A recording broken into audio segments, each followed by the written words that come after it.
नमस्कार। आज हम क्लास 8 का एनसीईआरटी साइंस का चैप्टर 1 पढ़ रहे हैं, जिसका नाम है crop production and management.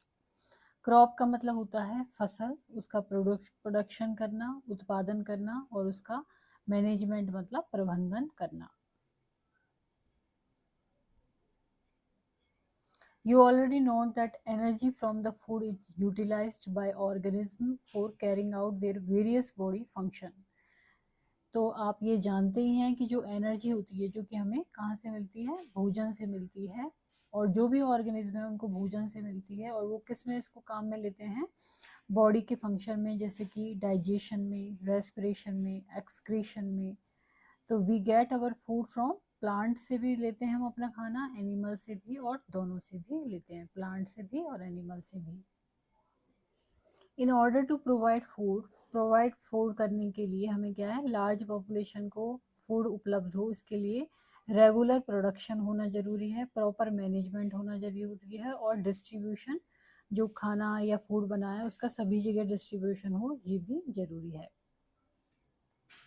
When plant of the same kind are cultivated at one place on a large scale, तो एक ही जगह पर जो एक ही तरह के प्लांट हैं, पौधे हैं, वो बड़े स्तर पर लगाए जाएं, कल्टीवेट किए जाएं, तो ये फसल कहलाती है।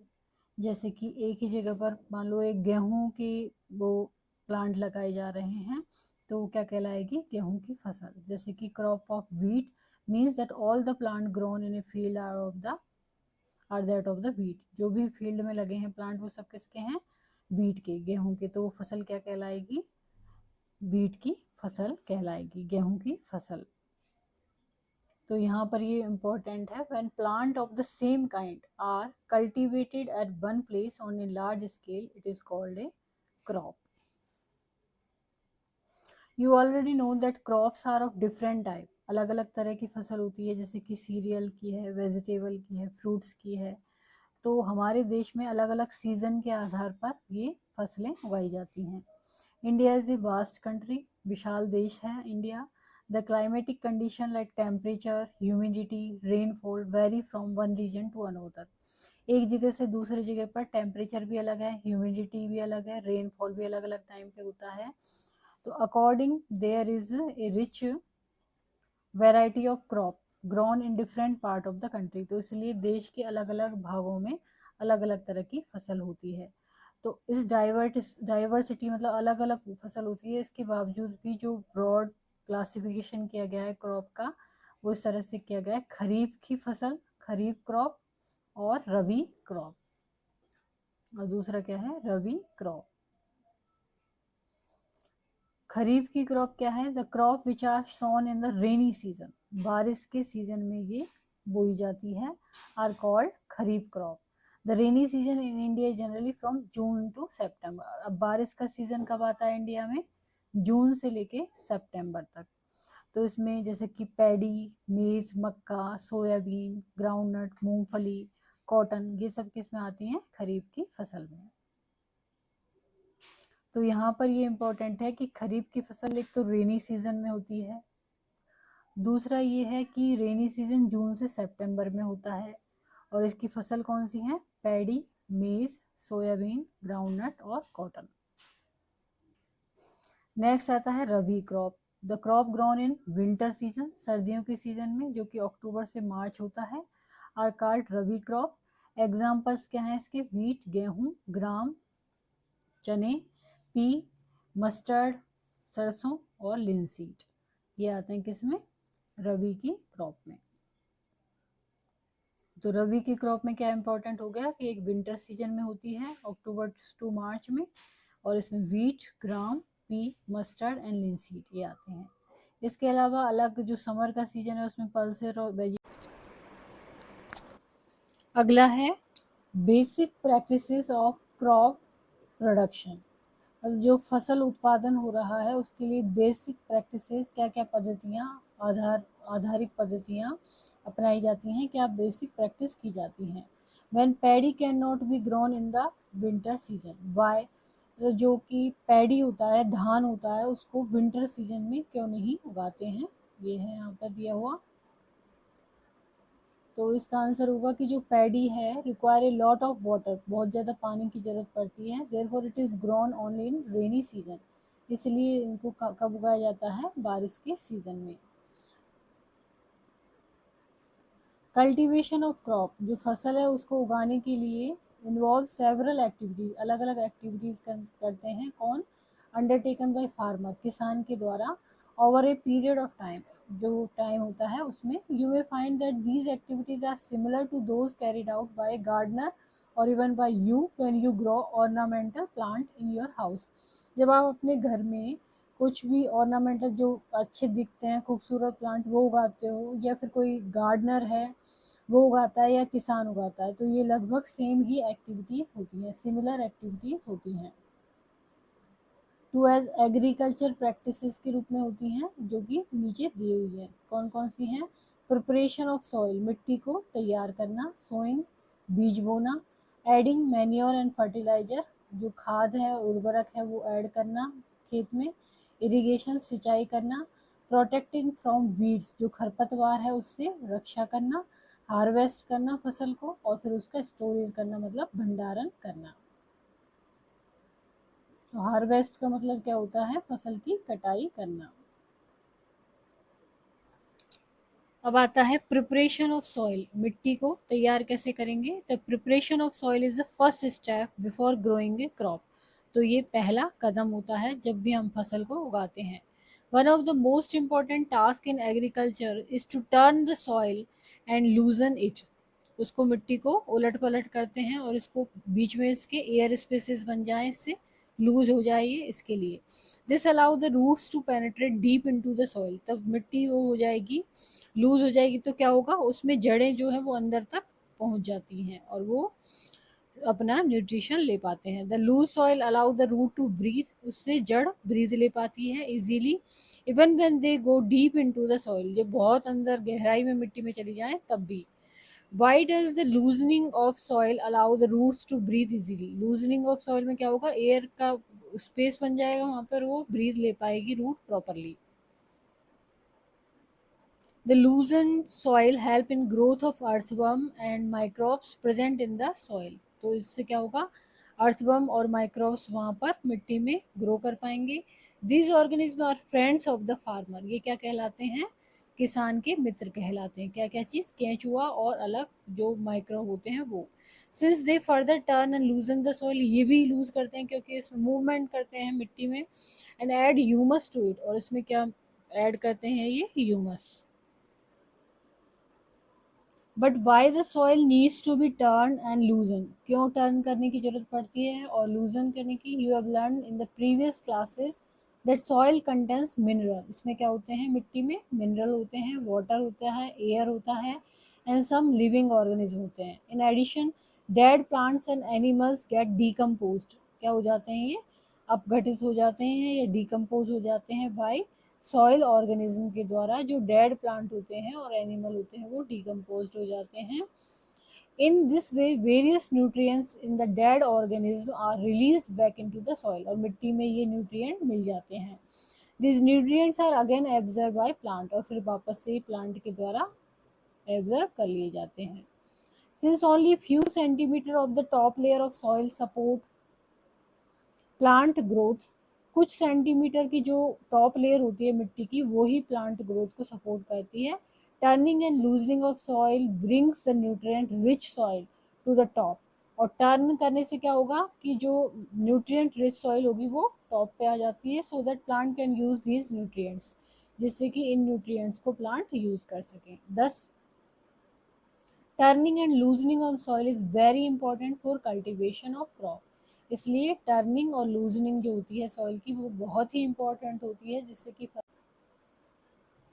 अब आता है the process of loosening and turning of the soil is called tilling और प्लफिंग, तो जो लूज करते हैं मिट्टी को और टर्न करते हैं उसको क्या कहते हैं, टिलिंग या प्लफिंग कहते हैं।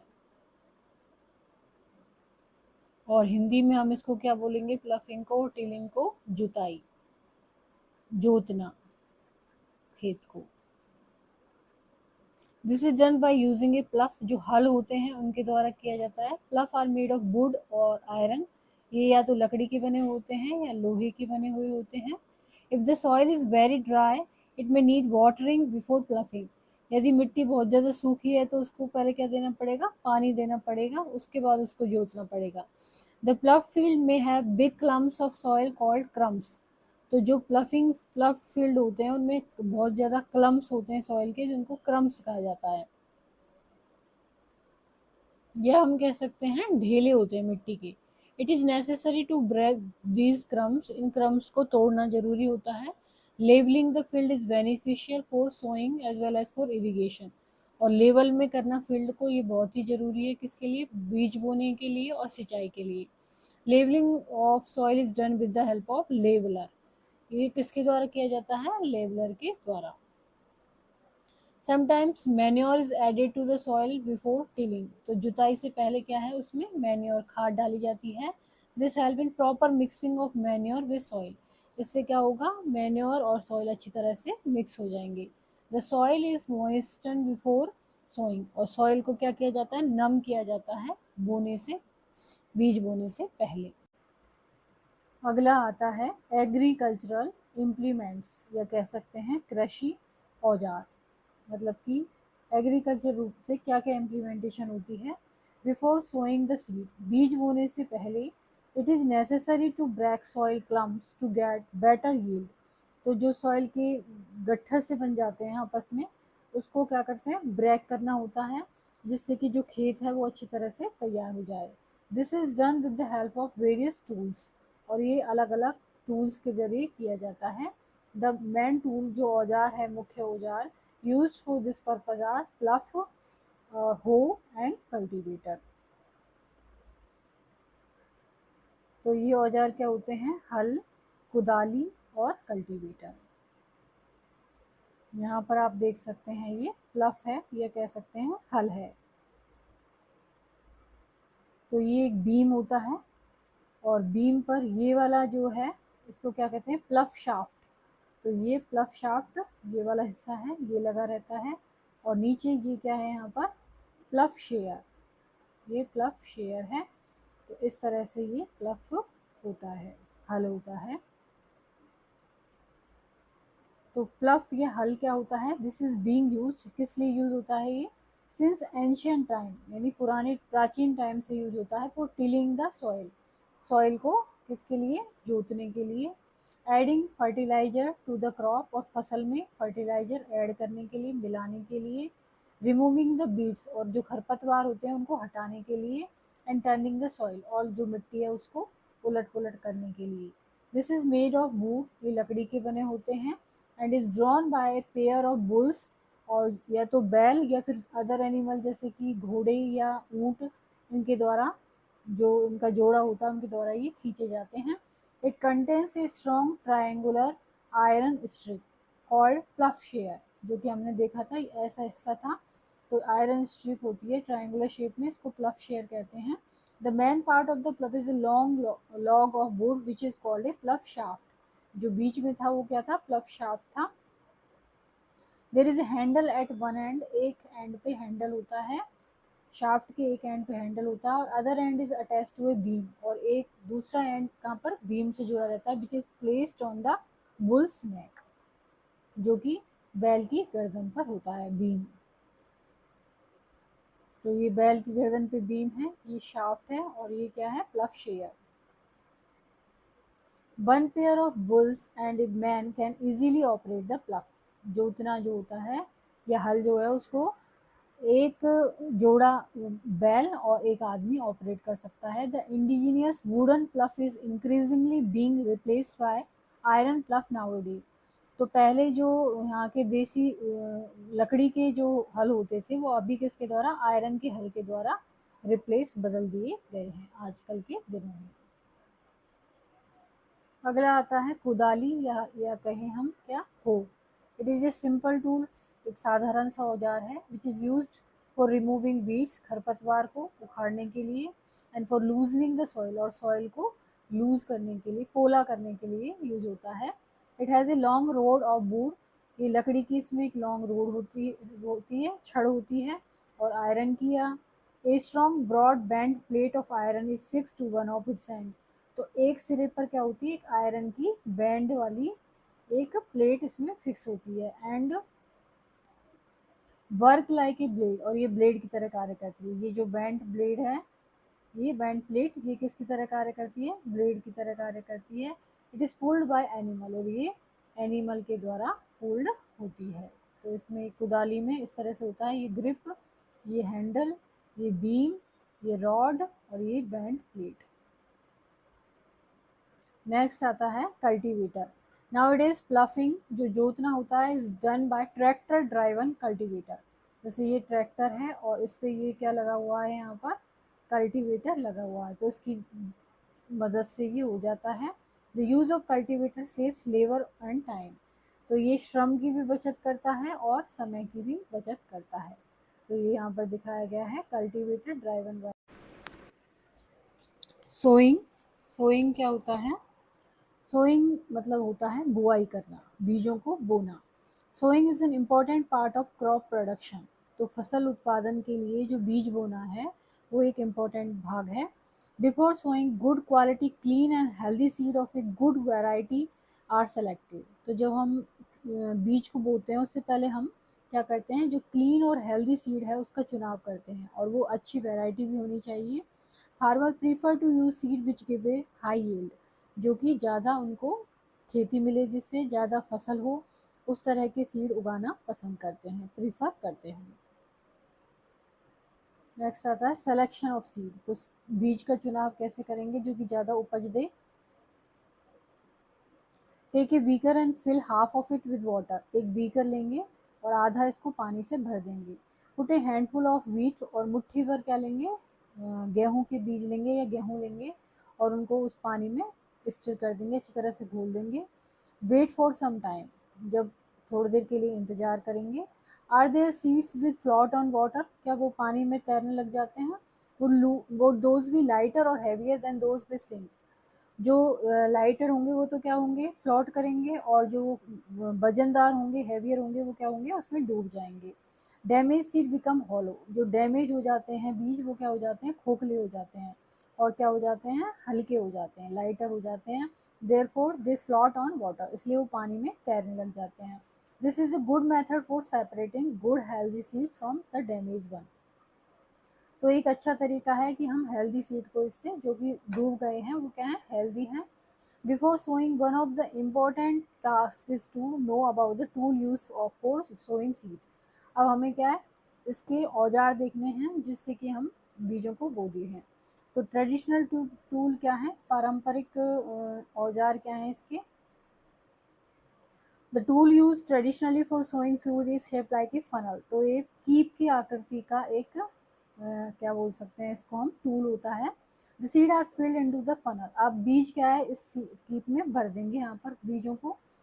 पास डाउन थ्रू 2 और 3 पाइप, सो ये पास डाउन हो जाएंगे नीचे की तरफ 2 या 3 पाइप से, और these and pieces into the soil and play purse करते हैं, कि जो एंड होते हैं ये वाले एंड यहाँ पर मिट्टी में पर्स होते हैं, और प्लेस सीड देयर, और वहाँ पर प्लेस कर देते हैं बीजों को। जैसा कि इस चित्र में देख सकते हैं ये फनल शेप है, यहाँ बीज डाले जा रहे हैं, और ये जो पाइप है इनसे रुका है, बीज सॉइल के अंदर डाले जा रहे हैं। तो ये क्या है, ट्रेडिशनल मेथड ऑफ सोइंग। अभी क्या है, ये अभी मॉडर्न डेट में ये सीड ड्रिल यूज की जाती है बीजों को बोने के लिए। सीड ड्रिल में क्या होता है, nowadays seed drill is used for sowing with the help of tractor. They sow the seeds uniformly at equal distance and depth, तो ये इक्वल डिस्टेंस पे बीजों को बोएगी, और it ensure that seed get covered by soil after sowing, जब उसको बुआई हो जाएगी तो सीड क्या है, चारों तरफ से सॉइल से कवर रहेगा। This protect seed from being eaten by bird, तो कोई भी पक्षी इसको खा नहीं सकता। Sowing by using a seed drill save time and labour, और इस तरह से टाइम भी बचेगा और मेहनत भी बचेगी। तो यहाँ पर ऐसे बीज बो दिए जाते हैं, तो इक्वली डिस्टेंस पे होगा ये, और क्या हो गया, इससे बीजों को अंदर की तरफ डेप्थ में सॉइल में बो दिया जाता है, और ये ट्रैक्टर से जुड़ा हुआ होता है। Seed of few plants such as paddy, जैसे धान जो होता है, first grown in nursery, nursery में उगाया जाता है। When they grow into seedling, तो जो छोटे छोटे पौधे होते हैं उनको सीडलिंग बोलते हैं। They are transplanted to the field manually, फिर हाथ से उनको फील्ड में ट्रांसप्लांट कर दिया जाता है, उगा दिया जाता है। Some forest plant and flowering plant are also grown in nursery, और कुछ कुछ जो फॉरेस्ट के प्लांट होते हैं और जो फूल वाले प्लांट होते हैं वो भी नर्सरी में पहले उगाए जाते हैं। अब appropriate distance between the seed is necessary to avoid overcrowding of plant। अब जो बीज के बीच में जो appropriate distance है वो जरूरी है, नहीं तो एक ही जगह यदि बीज होंगे तो क्या हो जाएगी, ओवर क्राउडिंग हो जाएगी। This allow plant to get sufficient sunlight, nutrient and water from the soil. तो इससे क्या होगा, हर एक प्लांट को सनलाइट मिलेगी, न्यूट्रिएंट मिलेंगे और पानी मिलेगा कहाँ से, मिट्टी से। At times a few plant may have to be remove to prevent overcrowding. और कभी कभी क्या होता है, जैसे एक जगह प्लांट लग गए हैं तो उनको रिमूव कर दिया जाता है कुछ प्लांट को, एडिंग मैन्योर एंड फर्टिलाइजर। तो जो हम फसल उत्पादन करते हैं तो खेत में क्या करते हैं, हम मैन्योर खाद डालते हैं और उर्वरक डालते हैं।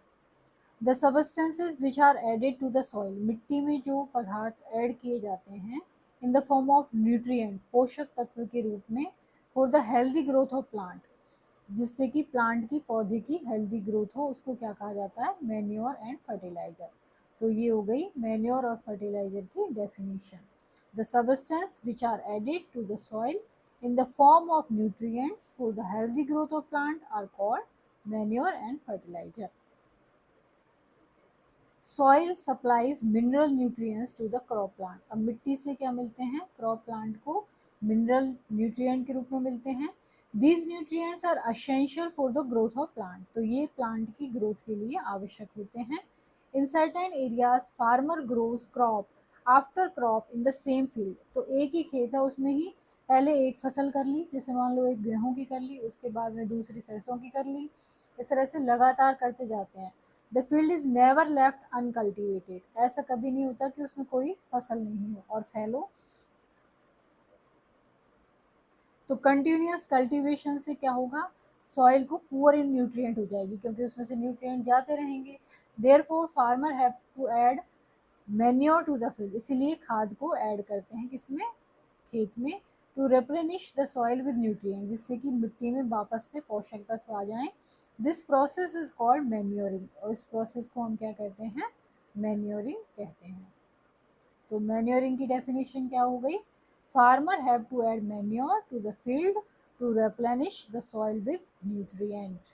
This process is called manuring. Improper और insufficient manuring result in weak plant, यदि अच्छी तरह से और सफिशिएंट मात्रा में यदि मैन्योरिंग नहीं की जाए तो क्या होगा, कमजोर प्लांट होंगे। अब मैन्योर क्या है, खाद क्या है, इज एन ऑर्गेनिक सबस्टेंस है obtain from the decomposition of plant और एनिमल वेस्ट। प्लांट और जो एनिमल कचरा होता है एक तरह से उसके अपघटन से, डीकम्पोजिशन से बनती है।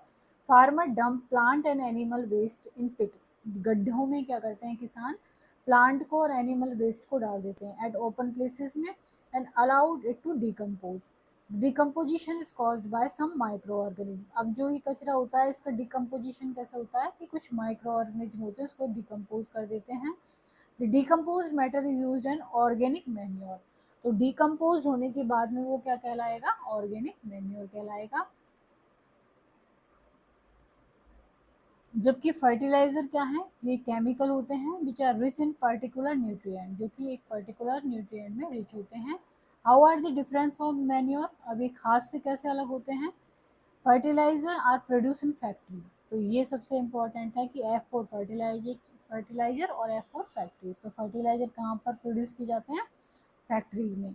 सम एग्जाम्पल ऑफ फर्टिलाइजर हैं जैसे कि urea, ammonium sulphate, super phosphate, potash और एनपीके। एनपीके का फुल फॉर्म क्या है, नाइट्रोजन फॉस्फोरस एंड पोटेशियम। तो ये एग्जाम्पल हो गए किसके, फर्टिलाइजर के। वापस से देखते हैं, urea, ammonium sulfate, superphosphate, potash, NPK. The use of fertilizer has helped farmer to get better yield of crops। तो अच्छी फसल होती है फर्टिलाइजर की वजह से, जैसे कि बीट है, पैडी है, मक्का है। But excessive use of fertiliser, लेकिन यदि हम बहुत ज़्यादा यूज़ कर लेते हैं फर्टिलाइजर का तो क्या हो जाएगा, मिट्टी क्या हो जाएगी, लेस फर्टाइल हो जाएगी। Fertiliser have also become a source of water pollution. यदि फर्टिलाइज़र ज़्यादा डाल दी जाए तो वाटर पॉल्यूशन के लिए भी एक स्रोत हो जाते हैं ये, इनसे वाटर पॉल्यूशन हो जाता है। Therefore in order to maintain the fertility of the soil, इसलिए जो मिट्टी है उसकी उर्वरकता जो है, फर्टिलिटी बनी रहे, इसके लिए हमें क्या करना होगा, we have to substitute fertilizer with organic manure और leave the field uncultivated fallow in between two crops. तो हमें क्या करना होगा कि जो फर्टिलाइज़र है उसके साथ ऑर्गेनिक मैन्योर दोनों को डालना होगा, और दो फसलों के बीच में फील्ड को क्या करना होगा, हमें अनकल्टिवेटेड या फैलो रखना होगा, उसमें फसल नहीं करनी है। The use of manure improve soil texture as well as its water retaining capacity. तो मैन्योर डालने से क्या होगा कि मिट्टी का टेक्सचर बढ़ेगा, इम्प्रूव होगा, और उसकी वाटर को अंदर रखने की जो कैपेसिटी है वो बढ़ेगी। It replenish the soil with nutrient, और उसमें न्यूट्रिएंट भी बढ़ने लगेंगे। अनदर मेथड क्या होगी replenishing the soil with nutrients is through crop rotation, यानी एक ही तरह की फसल बार बार नहीं हो, जैसे गेहूँ उगा रहे हैं तो लगातार गेहूँ नहीं उगा है उसमें। This can be done by growing different crop alternatively, जैसे एक बार कुछ और उगा दिया, दूसरी बार कुछ और। Earlier farmer in northern India used to grow legumes as fodder in one season and wheat in the next season। तो एक सीजन में क्या करते थे, दाल वगैरह उगा देते थे, और दूसरे सीजन में गेहूं उगा देते थे। This help in replenishment of the soil with nitrogen. तो इससे क्या हो जाता, मिट्टी वो नाइट्रोजन रिच हो जाती थी। Farmer are being encourage to adopt this practice, और किसानों से कहा जाता था कि आप इसी प्रैक्टिस को करो। In the previous classes you have learn about rhizobium. इसमें क्या होता है, राइजोबियम बैक्टीरिया का रोल होता है। These are present in the nodules of the root of leguminous plant. जो दाल वाले प्लांट होते हैं उनकी रूट्स के नोड्यूल में ये प्रेजेंट होता है, ये बैक्टीरिया। दे फिक्स एटमॉस्फेयर नाइट्रोजन, और ये क्या कर देता है, जो एटमॉस्फेयर की नाइट्रोजन है उसको फिक्स कर देता है। देन एडवांटेज ऑफ मैन्योर, अब खाद डालने से क्या क्या लाभ होते हैं, the organic manure is considered better than the fertiliser. तो ये फर्टिलाइजर से भी बहुत अच्छी होती है। क्यों होती है, it enhances the water holding capacity of soil, मिट्टी की जो वाटर होल्डिंग कैपेसिटी है उसको बढ़ा देती है। It makes the soil porous, उसमें छिद्रित बना देती है उसको, सॉइल को, due to which exchange of gases become easy, और उसके कारण वहाँ पर जो गैसेस का विनिमय है, एक्सचेंज है, वो इजी हो जाता है। It increases the number of friendly microbes, जो अच्छे होते हैं फसल के लिए उनको बढ़ा देती है। It improve the texture of the soil, और टेक्सचर बढ़ा देती है। Differences between fertiliser and manure, जो उर्वरक हैं और खाद हैं उनका अंतर, डिफरेंस क्या होता है उनमें। तो पहला है fertiliser. Fertiliser is a man made inorganic salt, तो ये मैन के द्वारा बनाया हुआ है और इनऑर्गेनिक सॉल्ट है। जबकि खाद क्या है, इज ए नेचुरल सब्सटेंस है obtained by the decomposition of cattle Dang and plant residue, यानी कि प्लांट और जो एनिमल वेस्ट होते हैं उनके डीकम्पोजिशन से क्या बनता है, मैन्योर या खाद बनता है। जबकि फर्टिलाइजर मैन मेड है, मैन्योर क्या है, नेचुरली मेड है। दूसरा डिफरेंस क्या है, fertiliser is prepared in factory, fertiliser कहाँ पर प्रिपेयर होते हैं, फैक्ट्री में तैयार होते हैं। जबकि manure can be prepare in the field, जो खेत है वहीं पे गड्ढा करके और प्लांट और एनिमल वेस्ट को डाल देते हैं और वो डिकम्पोज हो जाता है और उससे मैन्योर बन जाता है। तीसरा डिफरेंस क्या है, fertiliser does not provide any humus to the soil, ये मिट्टी में फर्टिलाइजर कोई ह्यूमस ऐड नहीं करते हैं, प्रोवाइड नहीं करते हैं। जबकि खाद क्या है, provide a lot of humus to the soil, soil को बहुत सारा ह्यूमस प्रोवाइड करता है। अगला है fertiliser are very rich in plant nutrients like nitrogen, phosphorus and potassium. तो इसमें क्या क्या न्यूट्रिएंट ज़्यादा होते हैं, नाइट्रोजन, फॉस्फोरस एंड पोटेशियम। जबकि मैन्योर या खाद में क्या है, relatively less rich in plant nutrient, ये वाले न्यूट्रिएंट जो हैं वो कम होते हैं। लेकिन मैन्योर जो होता है वो फर्टिलाइजर से अच्छा होता है। तो ये हो गया difference between fertiliser and manure. Irrigation, irrigation का मतलब होता है सिंचाई। All living being need water to live, जो भी जीवित प्राणी हैं उनको रहने के लिए, जीवित रहने के लिए पानी की आवश्यकता होती है। Water is important for proper growth and development. Water proper growth के लिए और डेवलपमेंट के लिए आवश्यक है या महत्वपूर्ण है। Water is absorb by plant root. अब यदि पौधों की बात करें तो जो उनकी रूट होती हैं उससे ये ज़मीन से पानी लेते हैं। Along with water minerals and fertilisers are also absorb. तो पानी के साथ साथ मिनरल और फर्टिलाइजर भी लेते हैं। Plant contain nearly 90% water. कितना पानी होता है प्लांट में? 90%। Water is essential because germination of seed does not take place under dry condition. अब जो बीज है उसमें से जो जर्मिनेट होगा वो प्लांट, जो उसकी जड़ें और वो निकलती हैं ऊपर ब्रांच, तो वो नहीं निकल पाएंगी यदि वो ड्राई कंडीशन में है। Nutrient dissolve in water are transported to each part of the plant. तो जो भी न्यूट्रिएंट होते हैं वो पानी में घुल के हर एक पार्ट तक पहुंचते हैं प्लांट के। Water also protect the crop from both Frost and hot air currents. तो हॉट एयर करंट जो गर्म हवा के वो होते हैं उनसे और फ्रॉस्ट से, दोनों से ये प्रोटेक्ट करता है क्रॉप को। तो पाले से और गर्म हवा से, दोनों से। To maintain the moisture of the soil for healthy crop growth. तो सॉइल का मॉइस्चर जो नमी है वो मेंटेन रहनी चाहिए, हेल्दी फसल जो है वो अच्छी तरह से ग्रो हो उसके लिए।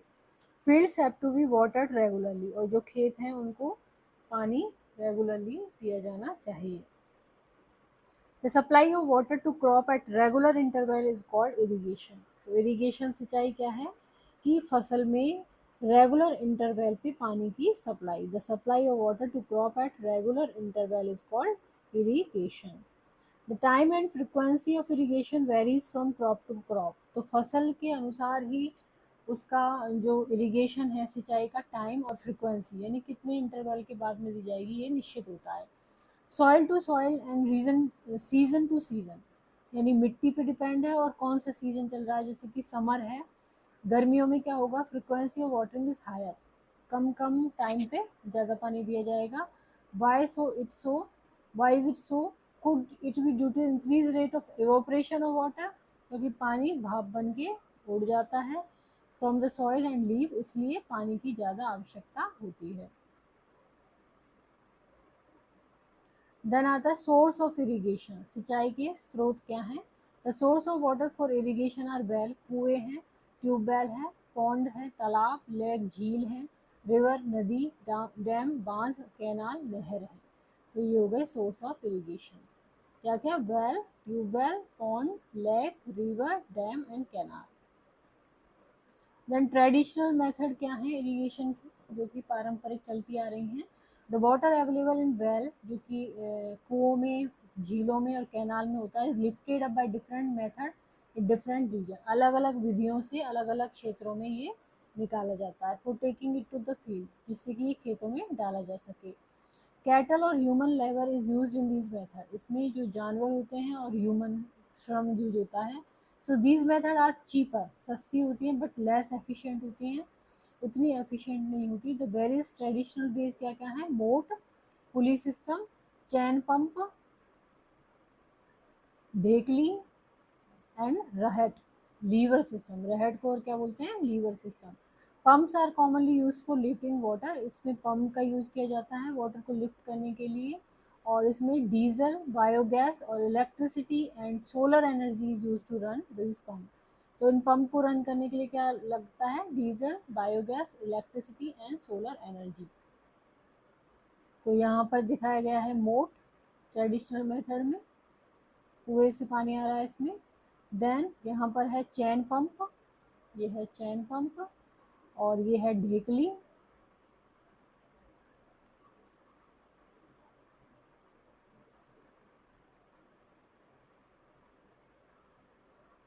ये है ढेकली, ये है रहट या फिर लीवर सिस्टम। देन आता है modern method of irrigation. Modern method क्या है इरिगेशन की? इससे वाटर इकोनॉमिकल यूज होता है, यानी कम पानी में काम चल जाता है। The main method use in, इसमें ये है स्प्रिंकलर सिस्टम होता है, इसमें स्प्रिंकल निकलते हैं। This system is more useful on the uneven land. जो अनइवन लैंड होती है, एक जैसी समतल भूमि नहीं होती, वहाँ पर ये बहुत यूजफुल है। Where sufficient water is not available. The perpendicular pipe having rotating nozzles on the top. तो इसमें क्या होते हैं, परपेंडिकुलर पाइप होते हैं जिसमें कि ऊपर की तरफ क्या होता है, जैसे ये हो गए परपेंडिकुलर पाइप, ये पाइप ऊपर की तरफ क्या है, इसमें नोजल है, नोजल है on top are joint to main pipeline. तो ये मेन पाइपलाइन से जुड़ी हुई होते हैं एट रेगुलर इंटरवल, ये यहाँ पे रेगुलर इंटरवल पे जुड़े हुए हैं। when water is allowed to flow through the main pipe under pressure with the help of a pump. तो यहाँ पंप की मदद से इसमें पानी जाता है और यहाँ नोजल से चारों तरफ फैल जाता है पानी। It escape from the rotating nozzle, it get sprinkled on the crop, फसल पर स्प्रिंकल हो जाता है जैसे कि रेनिंग हो रही हो, बारिश। Sprinkler is very useful for lawn के लिए, कॉफी की प्लांटेशन के लिए और सेवरल अदर क्रॉप्स के लिए ये बहुत ही अच्छा है। और यहाँ पर दूसरा मेथड दिखाया गया है ड्रिप सिस्टम। इसमें क्या है, रूट में ही, जैसे ये पौधा है इसकी रूट में ही, जड़ में ही ड्रिप ड्रॉप ड्रॉप करके पानी जाता जाएगा। तो दूसरा मेथड है drip system. In this system the water falls drop by drop directly near the root, so it is called the drip system. It is the best technique for watering fruit plant, gardens and trees. Water is not wasted at all. It is a boon in region where availability of water is poor. तो यहाँ पर जहाँ पर पानी की protecting या protection from beads, तो खरपतवार से किस तरह से फसल की रक्षा की जाए, प्रोटेक्ट किया जाए उसको, ये बताएंगे यहाँ पे। स्प्रेइंग बीडी साइड, तो यहाँ पर ये फार्मर है जो कि क्रॉप पे बीडी साइड छिड़क रहा है। Buzo and Paheli went to a nearby wheat field and saw that there were some other plants in the field growing along with wheat plant. तो बूझो और पहेली दोनों एक खेत में गए, वहाँ गेहूं का खेत था वो, लेकिन उसके अलावा भी कुछ प्लांट वहाँ पर उग रहे थे। In a field, many other undesirable plants may grow naturally along with the crop. तो अनडिजायरेबल होते हैं ये प्लांट, फसल के अलावा अलग से उगे हुए होते हैं। तो these undesirable plant are called weed. तो यदि हमसे कोई पूछे कि वीड क्या होता है, खरपतवार क्या होता है, तो undesirable plant are called weed. The removal of weed is called, अब वीडिंग क्या होता है, जो खरपतवार है उसको रिमूव करना, ये क्या कहलाता है, weeding. The removal of weed is called weeding. Weeding is necessary since weed compete with the crop plant for water, nutrient, space and light. तो जो हमने जैसे मान लो गेहूं की फसल उगाई है, तो जो खरपतवार होगी वो क्या है, इससे compete करेगी कि वो न्यूट्रिएंट ले, पानी ले, जगह ले, लाइट ले। दस they affect the growth of the crop, इसलिए जो मेन फसल है उसकी ग्रोथ को वो प्रभावित कर देते हैं। Some wheat interfere even in harvesting and may be poisonous for animal and human being. तो जब हम फसल को काटते हैं, हार्वेस्ट करते हैं, तो भी ये इंटरफेयर करते हैं, बीच बीच में आ जाते हैं। इसके अलावा ये एनिमल और मानव के लिए क्या होते हैं, जहर की तरह कुछ होते हैं, इसमें जहर की तरह भी हो सकते हैं। Farmers adopt many ways to remove weed and control their growth, तो किसान बहुत सारे तरीके अपनाते हैं कि इनको रिमूव किया जाए, इनको हटाया जाए खरपतवार को, और इनकी ग्रोथ को कंट्रोल किया जाए। Tilling before sowing of crop help in uprooting and killing of weed. तो टिलिंग करते हैं मतलब कि मिट्टी को हेर फेर करते हैं, उसको ऊपर नीचे करते हैं, टर्न करते हैं बीज बोने से पहले। तो इससे क्या होता है, इससे खरपतवार भी अपरूट होती है, बाहर निकलती है और किल होती है। विच में then dry up and get mixed with the soil, और फिर उनको सुखा लिया जाता है और उस सॉइल के साथ मिक्स कर लिया जाता है। The best time for the removal of Beed, अब यदि हम बात करें कि जो खरपतवार है उसको हटाने का सबसे बेस्ट टाइम कौन सा है, तो खरपतवार को निकालने का सबसे बेस्ट टाइम होता है, the best time for removal of weed is before they produce flower and seed, जब उनमें फूल और सीड लगने लग जाए उससे पहले ही उसको रिमूव कर दो। The manual removal include physical removal of weed, तो हाथ से तो उनको हटा देते हैं, निकाल देते हैं, अपरूट कर देते हैं, और cutting them close to the ground, या ग्राउंड से कट कर देते हैं जहाँ पर वो जमीन पे होती है वहाँ पे, from time to time. This is done with the help of a khurpi, तो खुरपी की मदद से करते हैं। इसके अलावा जो सीड ड्रिल होती है उससे भी अपरूट करते हैं वीड को, खरपतवार को। तो ये जो सीड ड्रिल होती है इससे भी खरपतवार को रिमूव कर देते हैं। Weeds are also control by using certain chemical. अब इसके लिए कंट्रोल करने के लिए कुछ केमिकल भी आते हैं, उनको क्या बोलते हैं, बीडीसाइड्स। तो बीडीसाइड्स क्या है? Bees are also controlled by using certain chemical called weedicide. They are sprayed in the field to kill the weed. ये इनको खेत में स्प्रे किया जाता है जिससे कि खरपतवार को किल किया जा सके। They do not damage the crop. ये फसल को नुकसान नहीं पहुंचाते। The weedicide are diluted with water. इनको पानी में डाइल्यूट कर लिया जाता है to the extent required and sprayed in the field with a sprayer. तो जिस भी एक्सटेंट में मात्रा में ये ज़रूरत होती है पानी मिलाने की उसमें डाइल्यूट कर लेते हैं, फील्ड में स्प्रे कर देते हैं, और किसके द्वारा, स्प्रेयर के द्वारा। जैसा कि इस चित्र में देख सकते हैं, स्प्रेयर के द्वारा यहाँ पर छिड़काव किया जा रहा है इसमें। As already mentioned, the weedicide are sprayed during the vegetative growth of beet before flowering and seed formation. तो उनमें फ्लावर लगे हैं, सीड लगे हैं, उससे पहले ही ये छिड़काव कर देते हैं। स्प्रेइंग ऑफ weedicide में affect the health of farmer. अब जो किसान इसको स्प्रे कर रहा है उसकी हेल्थ को भी अफेक्ट कर सकता है spraying of weedicide। So they should use this chemical very carefully. तो जब स्प्रे करें तो उनको बहुत ही सावधानी रखनी चाहिए। They should cover their nose and mouth. उनको अपनी नाक और मुंह को कवर करना चाहिए, ढकना चाहिए with a piece of cloth during spraying of these chemical. जब स्प्रे करें इस केमिकल की तो कपड़े से अपने मुंह को और नाक को ढक लें। हार्वेस्टिंग। हार्वेस्टिंग क्या है? Harvesting of crop is important task, बहुत ही महत्वपूर्ण कार्य है। The cutting of crop after it is mature is called harvesting. तो जब फसल मैच्योर हो जाती है, पक जाती है, तो उसको कट कर लेते हैं, तो उसको ही हम क्या बोलते हैं, harvesting. The cutting of crop after it is mature is called harvesting. In harvesting crops are pulled out और cut close to the ground. तो या तो उनको बाहर निकाल लेते हैं खींच के, और या फिर उनको ग्राउंड के पास से कट कर देते हैं। It usually takes 3 to 4 month to एक सीरियल क्रॉप टू मैच्योर। तो जो सीरियल क्रॉप होती है उसको पकने में 3 से 4 महीने लगते हैं। Harvesting in our countries either done manually by sickle, जो दरांत होता है उससे किया जाता है, तो सिकल से, और बाय मशीन जिसको कि हार्वेस्टर करते हैं उससे। In the harvested crop the grain seed need to be separated. अब जो सीड होते हैं उनको सेपरेट किया जाता है, किससे, जो उसका छिलका होता है उससे। From the chef, the process called threshing. तो जो सीड को शेफ से हम जब अलग करते हैं तो उस प्रक्रिया को क्या कहते हैं, थ्रेशिंग कहते हैं। This is carried out with the help of A machine called combine. तो ये एक मशीन से होता है, उसको कंबाइन कहते हैं। ये हार्वेस्टर भी है और थ्रेशर भी है, यानी क्रॉप को भी कट करता है और बीज को छिलके से अलग भी करता है। तो ये है combine. After harvesting some time stub, जो नीचे बचा हुआ रह जाता है काटने के बाद में, वो फील्ड में ही रह जाता है। Which are burn by farmer, उसको फार्मर क्या करते हैं, जला देते हैं। तो ये पॉल्यूशन का कारण बन जाता है। Farmer with small holding of land do the separation of grain and shape by winnowing. तो जिनकी कम खेती होती है वो क्या करते हैं, ग्रेन को और जो छिलका है उसको करने के लिए विनोइंग का हेल्प लेते हैं। तो ये यहाँ पर दिखाया हुआ है विनोइंग मशीन, ये है विनोइंग मशीन।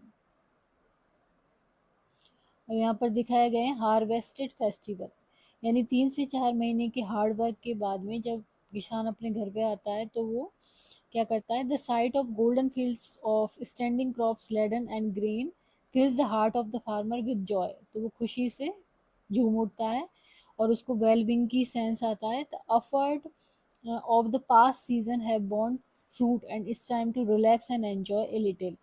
तो इस टाइम पे वो रिलैक्स होता है। The period of happiness in all parts of India. तो जब भी फसल कट के अपने घर पे आती है तो यहाँ पर सेलिब्रेट करते हैं इंडिया में। Man and women celebrate it with great enthusiasm. Specially festival होते हैं इसके लिए, जैसे कि हार्वेस्ट सीजन में, जैसे कि पोंगल है, वैशाखी है, होली है, दिवाली है, नवन्या एंड बिहू। देन आता है स्टोरेज। तो स्टोरेज कैसे करते हैं, जो भी हमने प्रोड्यूस किया है। If the harvested grain are to be kept in longer time के लिए यदि रखना है तो हमें उसको मॉइस्चर से बचाना होगा। इंसेक्ट, रैट और माइक्रो ऑर्गेनिज्म से बचाना होगा। Harvested grain have more moisture. If freshly harvested grain are stored without drying, यदि सुखाए बिना उसको स्टोर कर लेंगे तो ये स्पॉइल हो जाएगा। Attacked by organism making them unfit for use for germination, या उसमें जर्मिनेशन भी होने लग सकता है। Hence, before storing them, the grain are properly dried in the sun to reduce the moisture in them. तो स्टोर करने से पहले वो धूप में अच्छी तरह से सूखा हुआ होना चाहिए। This prevent the attack of insect, paste, bacteria and fungi. तो स्टोरेज के लिए ये क्या है, सिलोज हैं फॉर स्टोरेज ऑफ ग्रेन्स। और यहाँ पर दिखाया गया है storage of grain in gunny bag in granaries. ये गनी बैग्स हैं ग्रेनरीज में।